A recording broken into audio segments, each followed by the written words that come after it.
Baik, terima kasih Bapak Ibu. Terima kasih juga atas kehadiran dan kesempatan yang sudah menyempatkan pada hari ini untuk datang pada kegiatan diseminasi budaya positif. Sebelum kita atau saya membahas lebih lanjut tentang apa itu diseminasi budaya positif, biar lebih semangat dan gak ngantuk, silakan berdiri terlebih dahulu.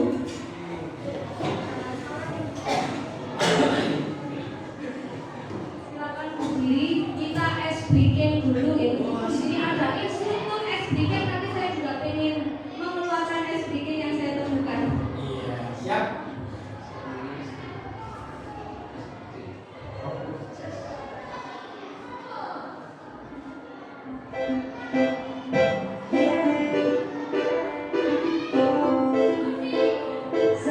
Diikuti ya Bapak Ibu, ini adalah semua kotak kalian dan kotak gini agar kotak kita seimbang.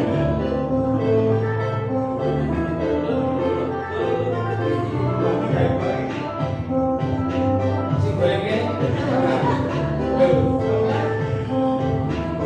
bisa. Oh, jadi lagi. Apa nih?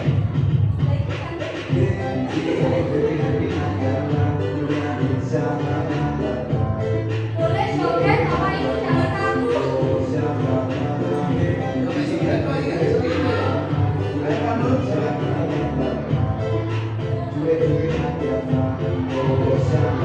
Santai, ku tetap santai, hatiku takkan ku lebay-lebay. Bukan ku lebay, tapi lebih asik santai, santai, santai. Ku tetap santai, hatiku takkan ku lebay-lebay. Bukan ku lebay, tapi lebih asik santai, santai.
Santai, ku tetap santai, hatiku takkan ku lebay-lebay.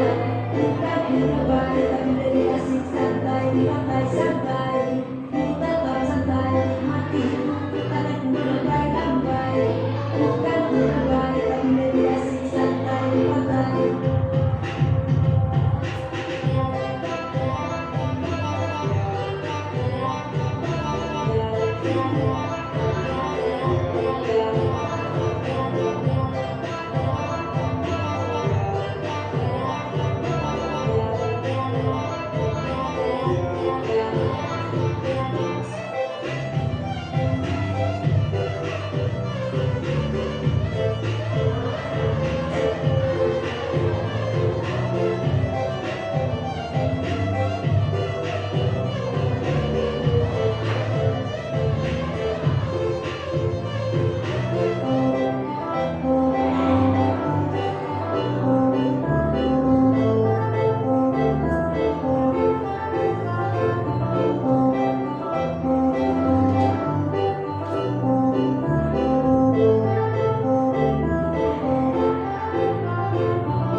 Disseminasi budaya positif.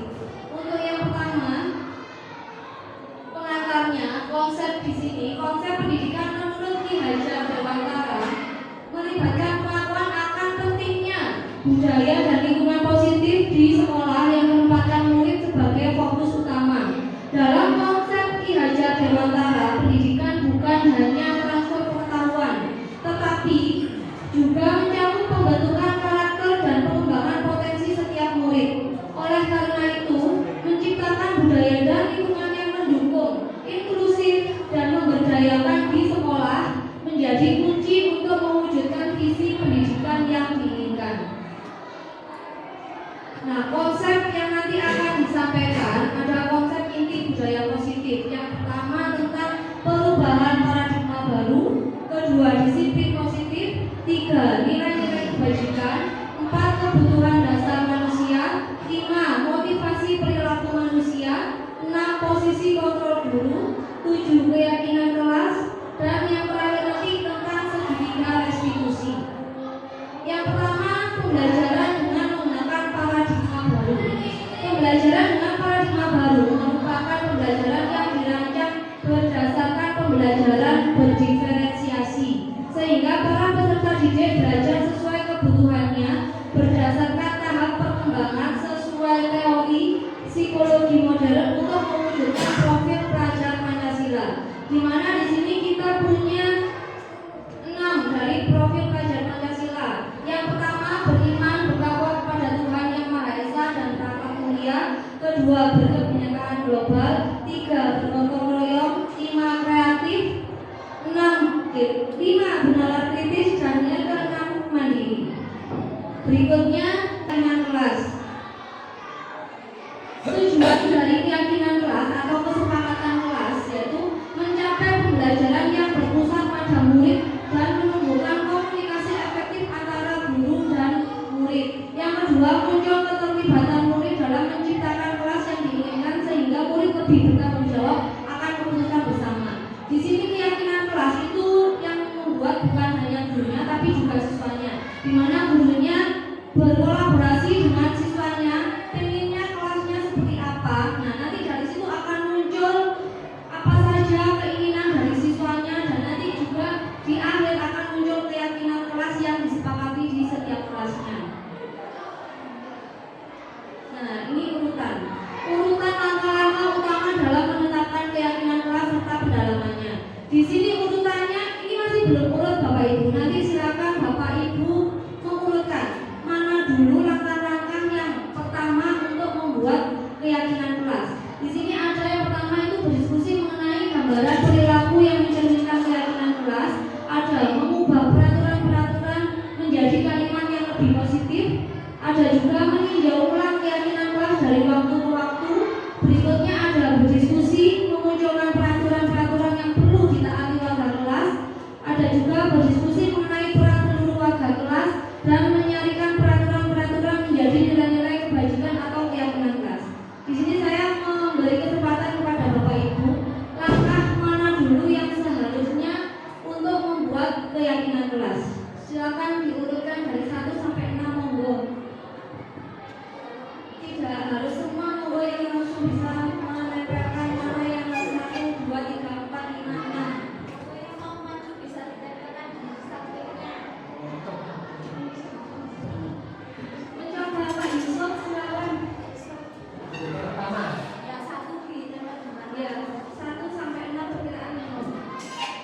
Atau mungkin Pak Yusuf nomor 1 dulu boleh. Ya, ditulis sih Pak ya, 1 di sticky note-nya biar kelihatan.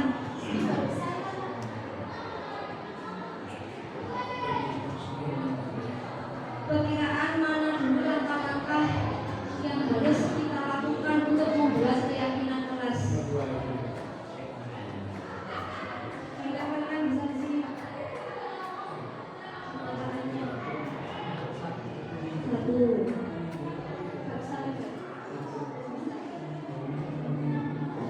Lanjut juga boleh. Monggo Bapak Ibu yang mau mencoba. Salah tidak apa-apa, tapi kalau benar nanti hadiahnya penyusun Ada masih kotak.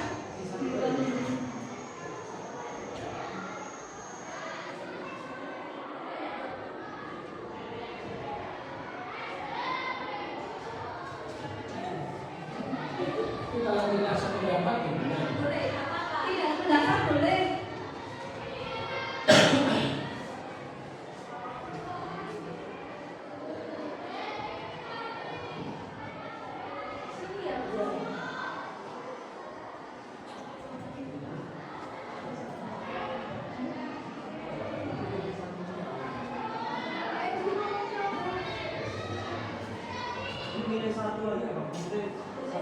Boleh.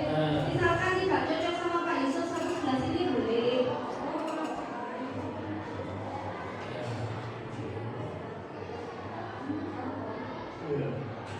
Pak sebelahnya.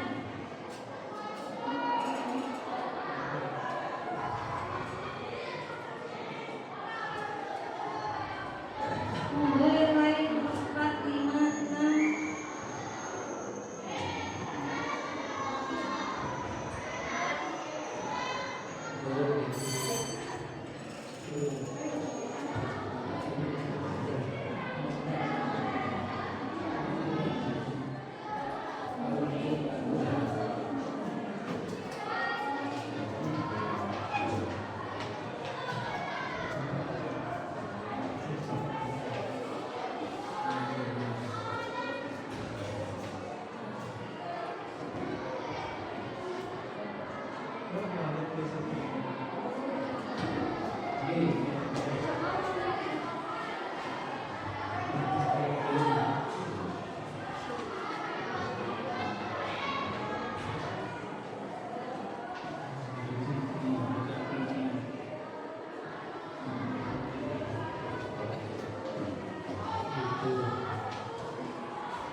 Nomor 4 sama 5.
Boleh dijawab semuanya. Ini Pak boleh dijawab semuanya. Bisa jadi malah betul semuanya.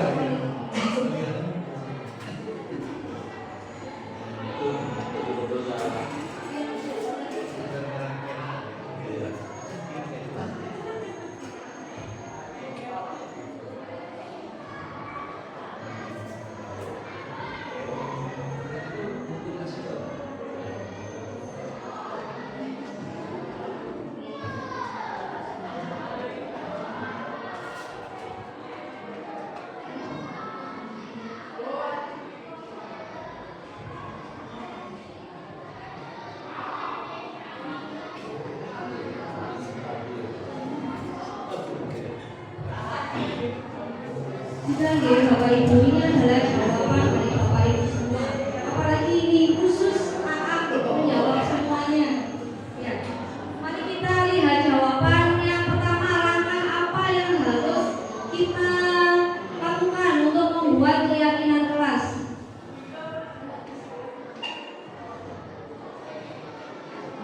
Salahnya ada musiknya ini.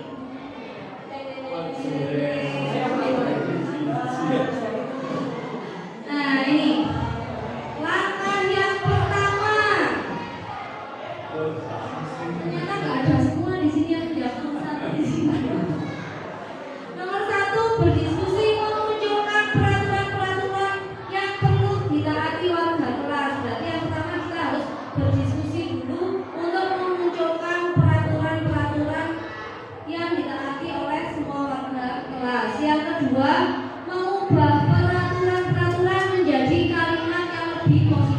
Jadi setelah kita dengan anak-anak membuat peraturan, kan ada kalimat yang tidak positif, itu ada kata-kata tidak, jangan, misalkan tidak boleh piket, tidak boleh rame, tidak boleh makan di dalam kelas. Nah, semua kata-kata yang negatif itu kita rubah menjadi kalimat yang positif. Kemudian yang ketiga, menyarikan peraturan-peraturan menjadi nilai-nilai kebajikan atau keyakinan kelas. Berikutnya yang keempat, berdiskusi mengenai gambaran perilaku yang mencerminkan keyakinan kelas. Jadi setelah memunculkan peraturan-peraturan, kita menggambarkan perilaku yang mencerminkan dari suatu keyakinan kelas. Yang kelima, langkahnya berdiskusi mengenai peran seluruh warga kelas. Jadi setelah membuat peraturan-peraturan, kita berdiskusi dengan anak-anak mengenai peran dari seluruh warga kelas. Perannya siswa seperti apa, perannya guru seperti apa. Dan yang terakhir, meninjau ulang keyakinan kelas dari waktu ke waktu. Jadi keyakinan kelas yang sudah kita buat di awal, mungkin di pertengahan ternyata ada keyakinan kelas yang kurang tepat atau kurang cocok, bisa kita rubah di kemudian hari. Jadi keyakinan kelas itu bisa kita rubah sesuai dengan kesepakatan kelas kita. Nah, sekarang mari kita berdiskusi menggali peraturan-peraturan kelas yang perlu disepakati di kelas. Nah, jadi gini, sekarang Bapak Ibu guru seandainya menjadi murid,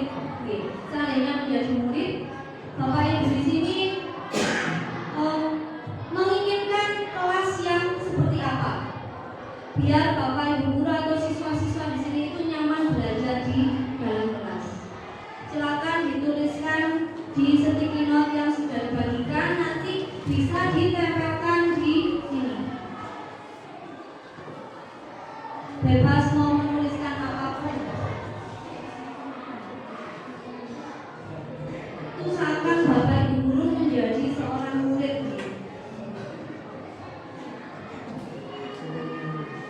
Misalkan menginginkan pelajaran yang menyenangkan, suasana kelas yang nyaman, atau suasana kelas yang bersih, boleh. Setelah menuliskan di situ bisa langsung ditempelkan di sini.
Sampun nggih, Bapak Ibu. Di sini kesepakatan kelas yang sudah Bapak Ibu buat ya. Yang sudah dituliskan, yang pertama ada yang menuliskan kondusif. Kelas yang nyaman dan kondusif. Biasanya kalau ada guru yang membacakan itu ada kata-kata di sini ada yang menuliskan kelas yang nyaman dan kondusif. Bagaimana, sepakat? Sepakat. Sepakat?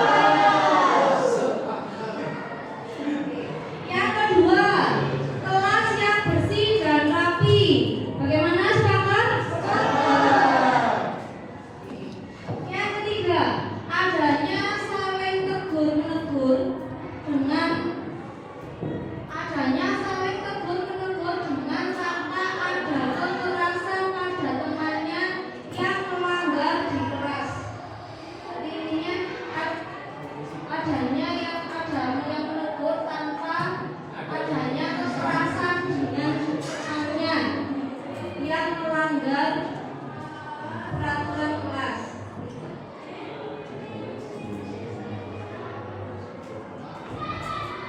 Berikutnya, kelas yang bersih, nyaman, menyenangkan, dan penuh sukacita. Yang menyenangkan dan penuh sukacita dalam belajar bagi guru dan murid. Kelas yang bersih, nyaman, menyenangkan, dan penuh sukacita dalam belajar bagi guru dan murid. Berikutnya, menginginkan kelas yang menyenangkan, guru peduli dengan siswanya, guru tidak membiarkan jika ada masalah. Jadi di sini guru peduli dengan siswa. Berikutnya, menjaga fasilitas dengan penuh tanggung jawab. Ini kalau siapa saya tulis. Menjaga fasilitas dengan penuh tanggung jawab. Berikutnya, kelas yang bersih dari sampah, ruangan yang tertata rapi, pembelajaran yang menyenangkan supaya tidak ngantuk. Betul sekali, apalagi suasananya waktu siang-siang. Kelas yang bersih dari sampah, ruangan yang tertata rapi. Kemudian, siswa-siswi diwajibkan menghormati guru dan teman sekelas. Saling menghormati antara guru dengan siswanya. Berikutnya, saya menginginkan kelas yang tertib, kondusif, nyaman, dan bahagia. Di sini intinya semuanya ingin bahagia. Berikutnya, seluruh siswa hadir dan tertib. Seluruh siswa hadir dan tertib. Jadi tidak boleh ada alfa, izin, sakit, tidak boleh. Harus hadir. Baik itu sakitnya sudah pakai opname, harus hadir. Berikutnya, rajin mengerjakan tugas. Penting itu ya. Rajin mengerjakan tugas. Ada juga kegiatan belajar mengajar berjalan lancar, kondusif, dan menyenangkan. Yang terakhir, saya menginginkan kelas yang kondusif, aktif, tertib, dan tepat waktu dalam hal apapun. Di sini yang terakhir itu tepat waktu dalam hal apapun. Sebelum kita menyuruh anak-anak untuk berdisiplin, berarti gurunya harus memberikan contoh terlebih dahulu. Berarti Bapak Ibu guru nanti ketika masuk dalam kelas harus tepat waktu sebelum marah-marah dengan siswanya yang hadir tidak tepat waktu. Setelah itu ada juga di sini intinya Bapak Ibu guru semuanya, siswa-siswa di sini menginginkan pembelajaran yang menyenangkan. Nah, di sini yang menyenangkan dari Bapak Ibu guru harus bisa menciptakan atau mengembangkan media pembelajaran yang membuat anak-anak itu bersenang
Dengan kondisi ini, nilai-nilai kebajikan. Bapak Ibu masih ingat nilai-nilai kebajikan apa saja tadi? Nilai-nilai kebajikan universal. Ada tanggung jawab, keteraturan, disiplin, kebersihan, kesehatannya. Kita bedah satu persatu ya. Dari yang pertama, kelas yang nyaman dan kondusif, aktif, tertib, dan tepat waktu dalam hal apapun itu masuk dalam nilai kebajikan yang apa? Tanggung jawab.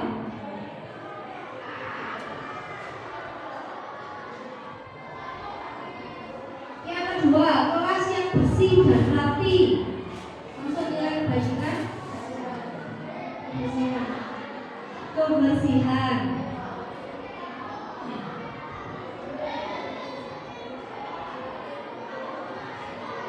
Yang ketiga, saling tegur-menegur dengan tanpa ada kekerasan dengan teman yang melanggar peraturan kelas. Masuk nilai kebajikan.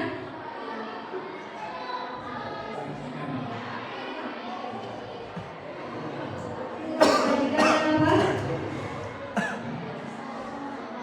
Saling tegur-menegur dengan tanpa ada kekerasan dengan teman yang melanggar peraturan kelas. Keadilan. Keadilan. Keadilan kan sesuai standar aplikasi. Adil. Pengertian keadilan. Ada lagi?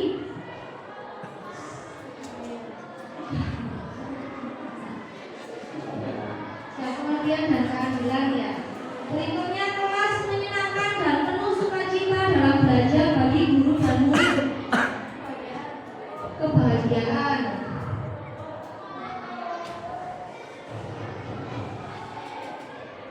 Berikutnya, guru peduli dengan siswa. Masuk nilai kebajikan yang apa? Guru peduli dengan siswa apa? Ah? Peduli. Nilai peduli. Berikutnya, menjaga fasilitas dengan penuh tanggung jawab. Masuk nilai kebajikan. Tanggung jawab. Siswa saling menghormati dengan guru dan teman. Kesantunan. Kesantunan. Kesantunan saling menghormati. Terus ada seluruh siswa hadir dan tertib. Masuk disiplin. Nah, ini berikutnya rajin mengerjakan tugas. Tanggung jawab. Yang terakhir, kegiatan belajar mengajar berjalan lancar. Keteraturan. Nah, di sini ya Bapak Ibu sudah menemukan nilai-nilai kebajikan dari keyakinan kelas. Berikutnya.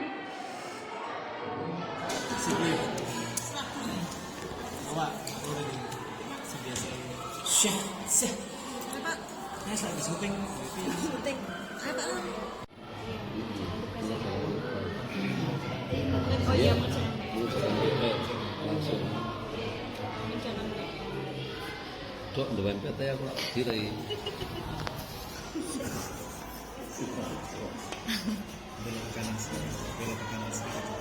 Topi. Yo itu seharusnya. Jadi itu apa tulisannya? Atribut cerah Topi itu apa?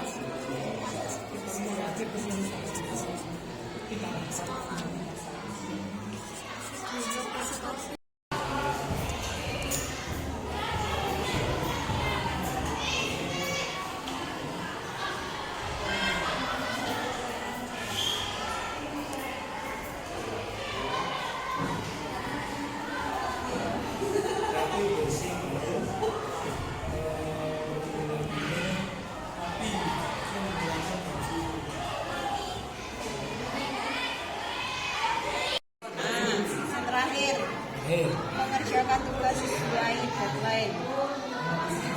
Mari apa semari? Ya. Mari.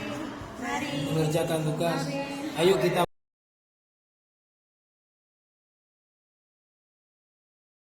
Sebelum bermasuk dan minum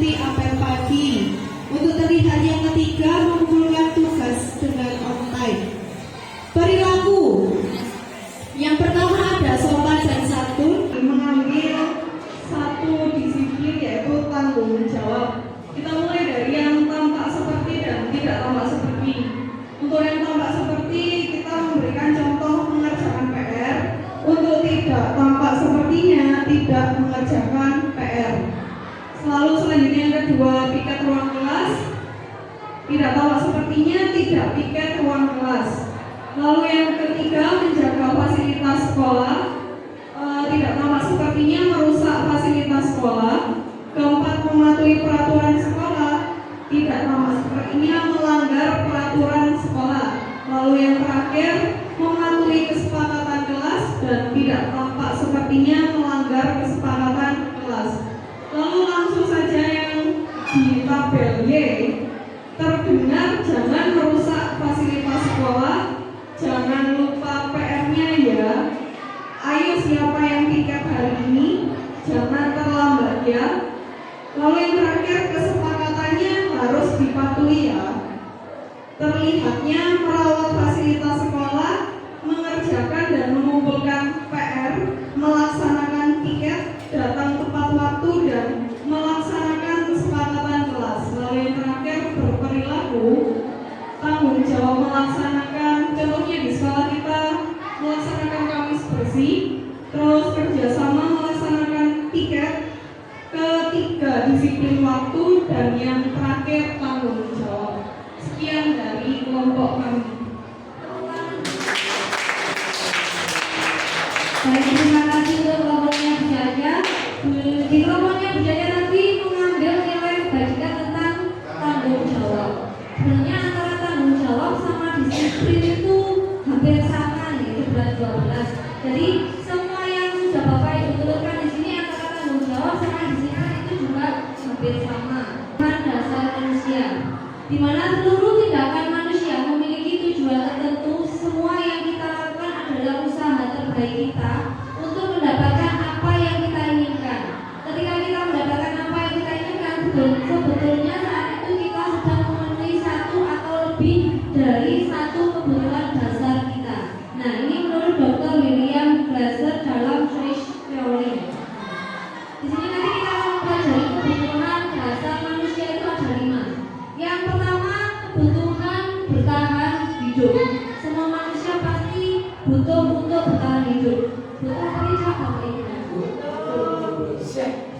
Yang kedua, ini yang paling penting ya, yang kita selain bertahan hidup, kita juga butuh cinta, kasih sayang dan rasa diterima. Bagaimana Pak Dana? Setuju? Setuju. Benar ya, Mas ya?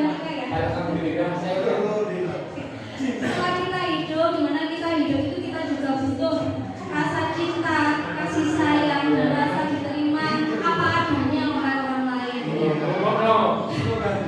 Berikutnya kebutuhan penguasaan, terus kebutuhan kesenangan, dimana kita hidup juga butuh bersenang-senang dan butuh kebebasan. Tidak ada tekanan, tidak ada tertekan, tidak ada saling menggantung ya. Semua itu butuh kepastian.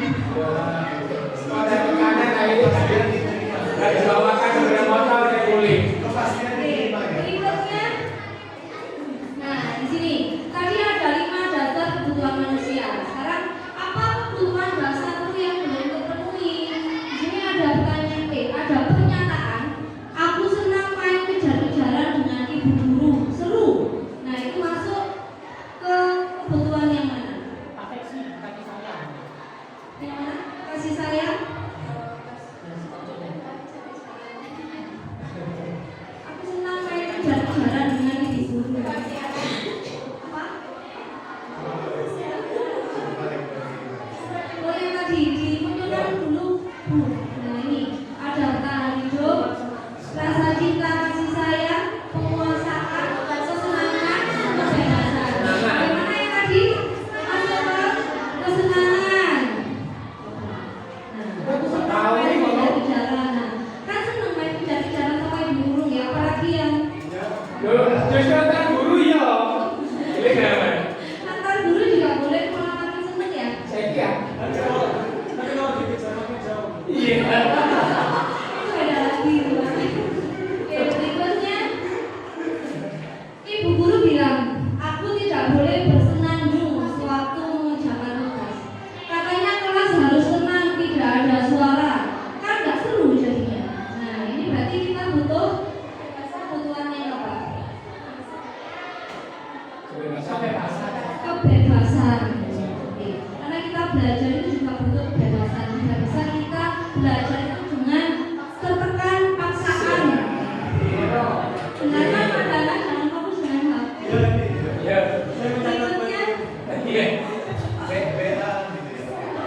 Berikutnya, ibu guru tidak menyapaku hari ini.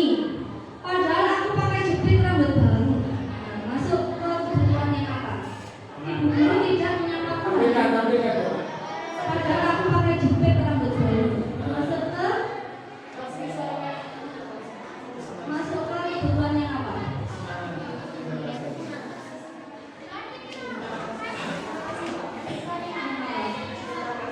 Cinta, kasih, sayang, karena itu butuh perhatian ya. Tapi kalau sudah tahu berarti itu artinya peka gitu.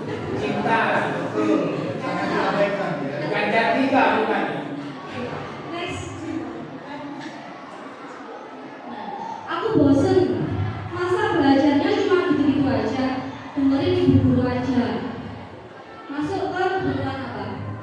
Aku bosen. Masa belajarnya cuma gitu-gitu aja.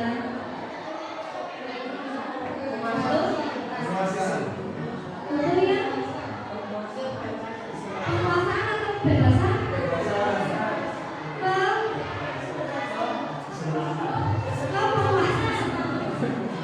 Masuk ke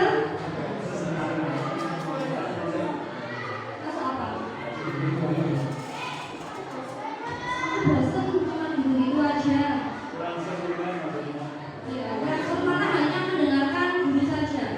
Berarti seolah-olah anak itu tidak bisa mengeluarkan bakatnya. Berarti materinya itu terpaku sama apa yang dijelaskan oleh bapak ibu guru. Masuk ke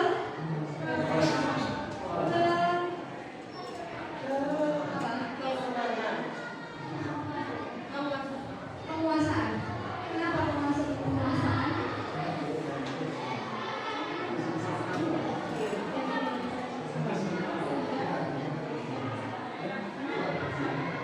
Masuk apa Pak Yusuf?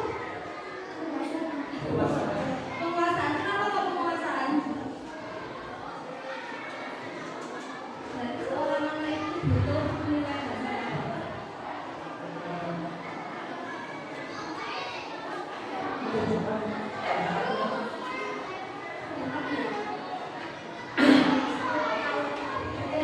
Nilai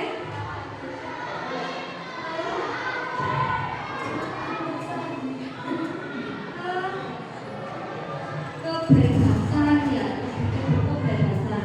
Orang itu butuh kebebasan untuk mengutarakan pengetahuan mereka, pendapat mereka. Ya, tidak hanya terpaku sama apa yang dijelaskan oleh bapak atau ibu guru. Next. Nah, ini restitusi dan posisi kontrol. Ini nanti masuk ke materi yang terakhir. Disiplin positif yang berpusat pada murid yang dikembangkan oleh Diana Bosen dengan pendekatan restitusi yang disebut dengan 5 posisi kontrol. Yang pertama itu adalah penghukum. Jadi posisi kontrol itu ada 5. Yang pertama penghukum. Seorang penghukum bisa menggunakan hukuman fisik maupun verbal. Nah, hasilnya kemungkinan murid itu marah dan dendam kepada gurunya. Bisa jadi sesudah kembali duduk murid tersebut akan mencoret-coret bukunya atau meja-meja. Berarti melampiaskan dari amarah gurunya. Berarti gurunya marah ke siswanya kan tidak mungkin balik marah ke gurunya. Nah, itu melampiaskan dengan mencoret-coret bukunya. Berikutnya, membuat merasa bersalah. Pada posisi ini biasanya guru akan bersuara lebih lembut. Pembuat rasa bersalah akan menggunakan pengheningan yang membuat orang lain merasa tidak nyaman. Nah, ini biasanya bisa dipegang sama guru BK ya. Kalau guru BK kan biasanya tidak marah-marah. Yang marah-marah itu bertatik atau berpanas. Ya. Guru BK itu seharusnya bisa lemah lembut, lebih lembut dari kualitasnya. Nah, hasilnya nanti murid akan merasa bersalah telah mengecewakan ibu atau bapak gurunya. Murid akan merasa menjadi orang yang gagal dan tidak sanggup membahagiakan orang lain. Berikutnya,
jawab. Nah, hasilnya tugas seorang manajer bukan untuk mengatur perilaku seseorang. Kita membimbing murid untuk dapat mengatur dirinya. Seorang manajer bukannya memisahkan murid dari kelompoknya, tapi mengembalikan murid tersebut ke kelompoknya dengan lebih baik dan kuat. Ini posisinya guru membimbing, bukan istilahnya menghakimi siswa atau kita menyuruh siswa nanti kalau punya masalah seperti ini seharusnya seperti ini. Tapi kita mengajak siswanya untuk berdiskusi, saling sharing bagaimana untuk memecahkan suatu masalah biar seorang anak itu intinya mempunyai sikap tanggung jawab.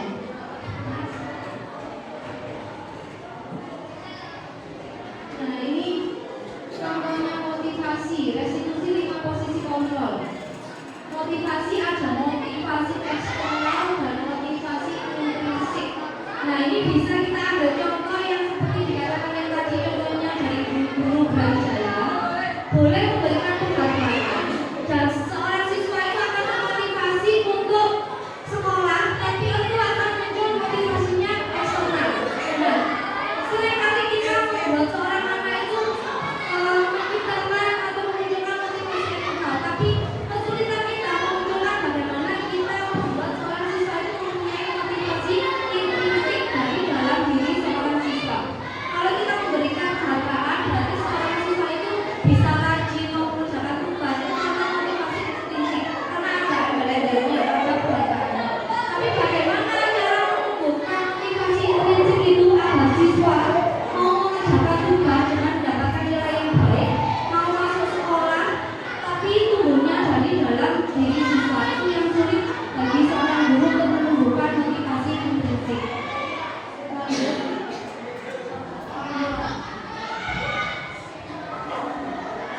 Nah, ini saya ada beberapa pertanyaan tentang posisi kontrol. Yang tadi ada sebagai teman, membuat rasa bersalah.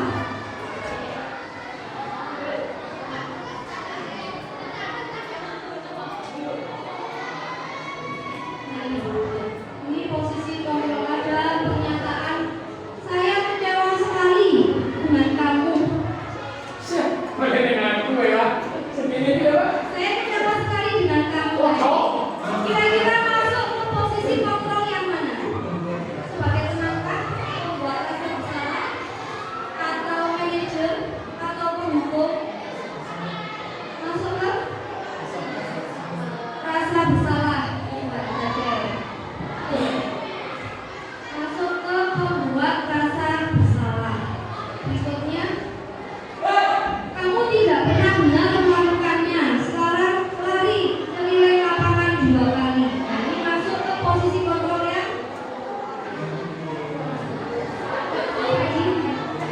Penghukum, ya betul. Masuk ke posisi kontrol penghukum. Nah, berikutnya, apa rencanamu untuk menyelesaikan masalah ini? Nah, ini masuk ke posisi kontrol yang mana? Apa rencanamu untuk menyelesaikan masalah ini? Manajer. Kelompok dan berbeda. Berikutnya, ayolah lakukan demi bapak atau ibu ya. Ini masuk ke posisi kontrol. Apa bisa kita masuk posisi kontrol? Teman ya, masuk ke posisi kontrol teman. Next. Kamu tidak pernah mendapat nilai jika kamu tidak mengerjakan tugas. Masuk ke posisi kontrol. Kamu tidak pernah mendapat nilai jika kamu tidak mengerjakan tugas. Masuk ke posisi kontrol. 4. Apa itu 4? Saya tampil ini. Kurang 1 ya sebenarnya Pak. Itu belum manajer ya?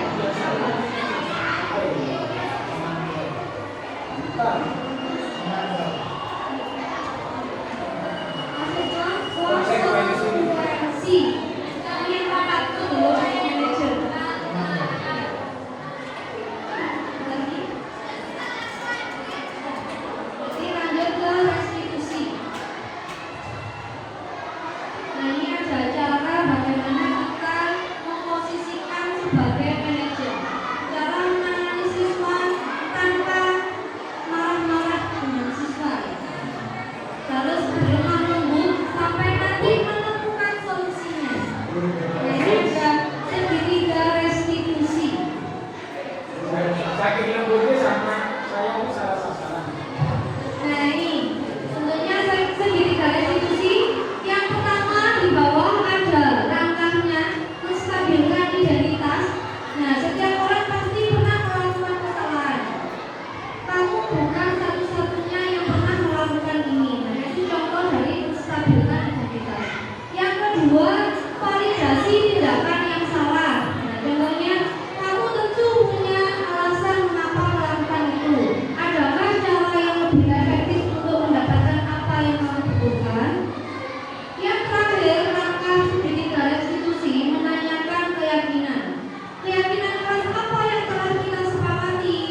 Pancasila kedua, maka anak siap untuk dihubungkan dengan nilai-nilai yang dipercaya dan berpindah menjadi orang yang dia inginkan. Nah, pertanyaan yang bisa dihubungkan dengan keyakinan anak, yang pertama, apa yang kita percaya sebagai kelas atau keluarga? Apa nilai-nilai umum yang telah kita sepakati? Yang ketiga, apa bayangan kita tentang kelas yang ideal?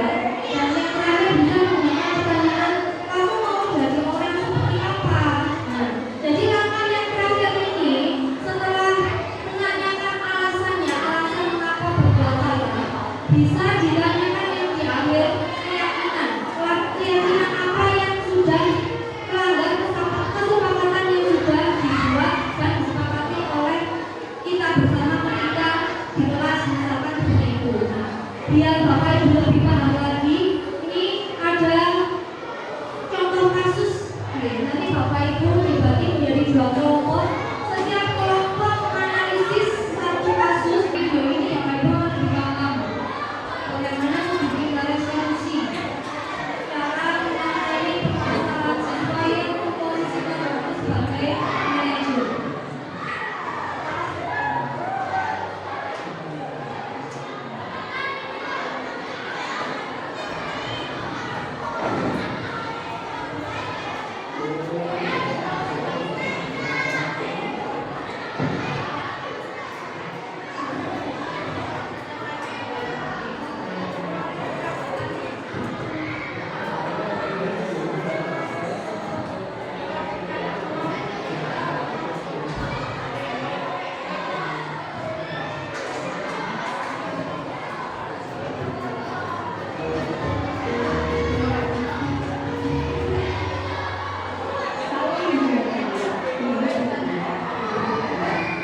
Pada video kali ini kita akan membahas tentang salah satu program disiplin positif yang diterapkan di lingkungan sekolah yang dikenal dengan nama restitusi.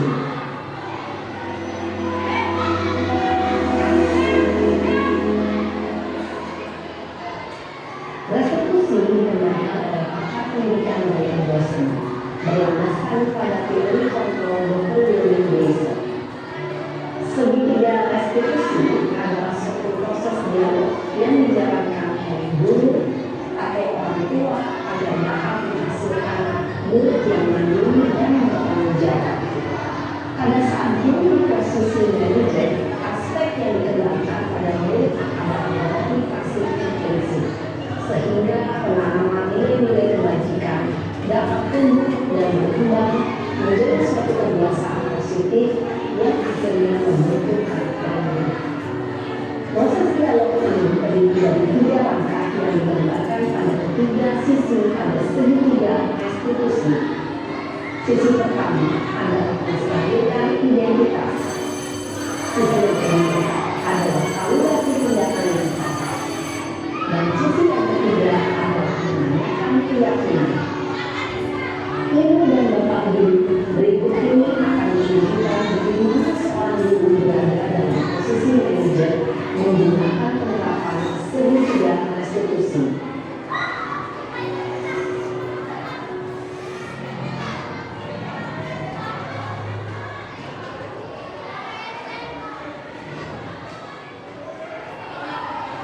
Siang, sudah lama ya ketemu saya. Kenapa hadirnya di sini? Kesel Pak, kesel banget. Masa aku dikatain orang ini Pak? Ya aku marah lah. Aku dari dikatain mereka di depan kelas. Kesel banget. Oh, begitu. Bagaimana cara kita menangani siswa yang memposisikan diri sebagai seorang manajer? Nah, mungkin nanti bisa kita terapkan di dunia nyata, ya. Aksi nyata kita, bagaimana nanti kita menghadapi itu seorang Cahyo, ya, Zehan, mungkin yang lain-lain juga. Bagaimana kita tidak selalu marah dengan seorang anak, tapi harus memposisikan sebagai seorang manajer, karena setiap anak yang berbuat salah itu pasti punya alasan. Nah, kita juga harus mendengarkan cerita dari mereka dan kita berdiskusi bagaimana caranya nanti menemukan solusi dari permasalahan yang telah mereka lakukan. Nah, dari kasus yang sudah Bapak Ibu kerjakan, nanti semoga bermanfaat ke depannya untuk anak-anak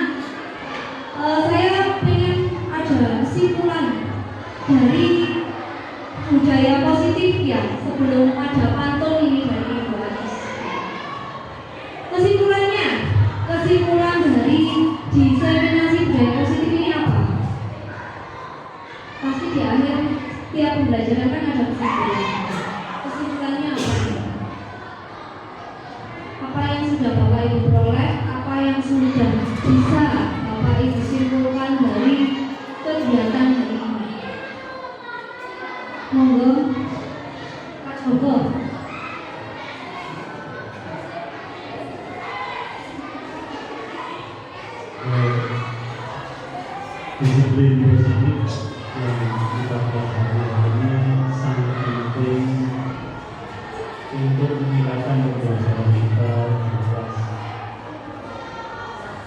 Jika ada kasus-kasus yang dibuat oleh siswa, kita bisa mencontoh step-step yang sudah kita pelajari.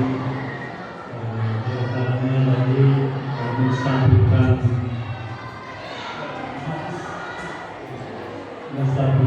usaha siswa, kemudian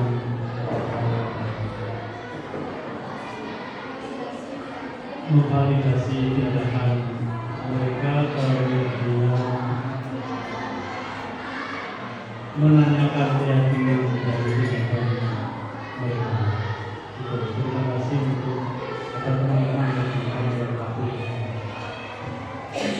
Baik, terima kasih Pak Joko. Mungkin ada perwakilan dari ibunya, ya. Ibu-ibu yang mau menyimpulkan.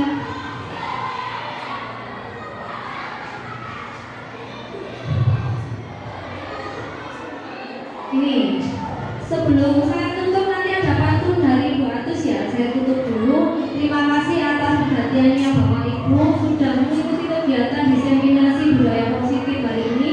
Saya akhiri dan mohon maaf bila ada salah kata baik perbuatan. Saya akhiri. Wassalamualaikum warahmatullahi wabarakatuh.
Duduk sini, Ril. Kamu tahu kenapa saya panggil di ruangan ini? Tahu Bu, Kenapa? terlambat datang sekolah Berapa kali kamu sudah terlambat? 3 kali Bu. Terlambat itu merupakan kesalahan bukan? Iya Bu. Nah, ini berbuat salah itu memang manusiawi ya. Tapi yang penting kita berusaha untuk memperbaikinya. Iya Bu. Nanti kita nyoba cari solusinya bersama-sama ya, biar kamu tidak datang terlambat lagi. Iya. Kamu terlambat pasti ada alasannya ya. Iya. Kenapa kamu terlambat? Karena saya tidurnya kemalaman, suka begadang, mainan HP, paginya jadi bangunnya kesiangan. Kamu tahu keyakinan kelas yang sudah kita sepakati di kelas kemarin? Iya tahu Bu. Kalau terlambat ke sekolah, melanggar keyakinan kelas kita yang apa? Disiplin. Yang disiplin. Menurut kamu disiplin itu penting nggak? Penting karena bisa membuat saya datang tepat waktu dan bisa menghargai waktu. Ya betul. Disiplin waktu itu penting dan bisa membawa manfaat untuk kita ya. Seperti kita dapat menghargai orang lain, menghargai waktu, pekerjaan itu menjadi tidak menumpuk, melatih kita dengan rasa kepedulian ya. Iya Bu, mohon maaf saya sudah sering terlambat. Ya itu sudah langkah yang baik karena kamu sudah meminta maaf ya. Ya. Menurut kamu apa yang harus dilakukan agar kamu tidak melanggar atau tidak mengulangi terlambat datang ke sekolah? Saya akan tidur lebih cepat, tidak bermain HP dan tidak begadang lagi. Baik. kamu sudah menemukan solusinya ya. Nanti saya tinggal kerjasama dengan orang tuamu agar kamu lebih dipantau lagi, tidak tidur kemalaman, dan biar besoknya bisa bangun lebih pagi dan datang ke sekolah tidak terlambat lagi. Baik, Bu.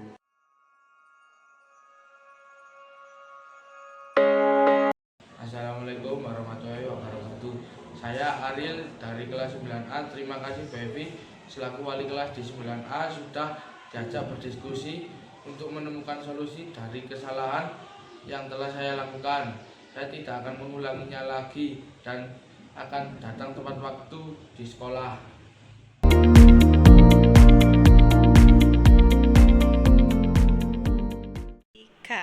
Assalamualaikum warahmatullahi wabarakatuh. Perkenalkan, saya Ike Suharwati SPD. Saya adalah kepala sekolah di SMP PGRI 01 Batu.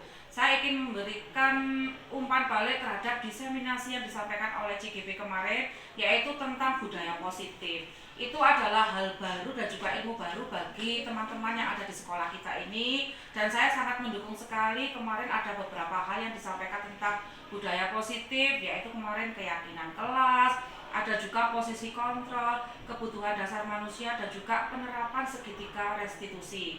Harapan kami hal tersebut atau ilmu baru ini bisa diterapkan di sekolah, bukan hanya sekedar teori, tapi juga penerapan budaya positif di sekolah itu merupakan hal yang sangat bagus sekali dan juga berdampak baik untuk sekolah kita, terutama kepada para peserta didik. Semoga nanti hal tersebut yang disampaikan oleh CGP tentang budaya positif bisa diterapkan oleh Bapak Ibu yang ada di sekolah kita ini. Terima kasih, mungkin itu saja dari saya. Saya akhiri. Assalamualaikum warahmatullahi wabarakatuh. Assalamualaikum warahmatullahi wabarakatuh. Perkenalkan, nama saya Bu Susi, rekan guru dari CGP. Saya sangat terinspirasi dari diseminasi yang telah disampaikan oleh CGP tentang budaya positif, posisi kontrol, yang akhirnya dijadikan satu menghasilkan segitiga restitusi. Hal ini sangat memotivasi kami sebagai guru agar lebih bisa memberikan contoh yang terbaik bagi anak-anak. Contohnya adalah kedisiplinan. Jadi sebelum menuntut anak-anak untuk berdisiplin, bertingkah laku agar disiplin, mematuhi peraturan sekolah, alangkah baiknya jika seorang guru itu melakukan disiplin terlebih dahulu. Pesan saya, adanya materi ini amat sangat memotivasi saya, terutama saya pribadi dan umumnya adalah warga sekolah. Karena kedisiplinan itu akan mencerminkan sekolah yang baik dan lebih maju ke depannya. Sedangkan pesan saya, mohon untuk CGP bisa lebih menerapkan budaya positif serta keyakinan kelas ini bisa diterapkan di sekolah dan juga untuk warga sekolah pada khususnya. Terima kasih. Wassalamualaikum warahmatullahi wabarakatuh. Selamat pagi. Perkenalkan, saya Pak Joko Hadiwinarto, teman sejawat dari CGP SMP PGRI 01 Batu. Saya sangat terkesan sekali dengan diseminasi yang disampaikan pada budaya positif. Ada beberapa hal yang sangat berkesan pada saya, diantaranya adalah keyakinan positif, posisi kontrol, dan terutama yang sangat berkesan adalah segitiga restitusi. Di situ diajarkan banyak hal, diantaranya bahwa dalam mengajar itu juga membangun karakter, tidak sekedar menghukum, tetapi juga belajar dari kesalahan. Yang kedua juga membangun hubungan, yang mana kalau terjalin hubungan itu siswa akan lebih disiplin dan juga lebih bisa belajar dari kesalahannya. Kemudian juga yang menarik di segitiga restitusi, yang mana ada penguatan identitas, ada validasi tindakan, dan juga menanyakan keyakinan. Dengan demikian ini sangat menarik dan selamat maju terus bagi rekan-rekan CGP. Selamat, terima kasih.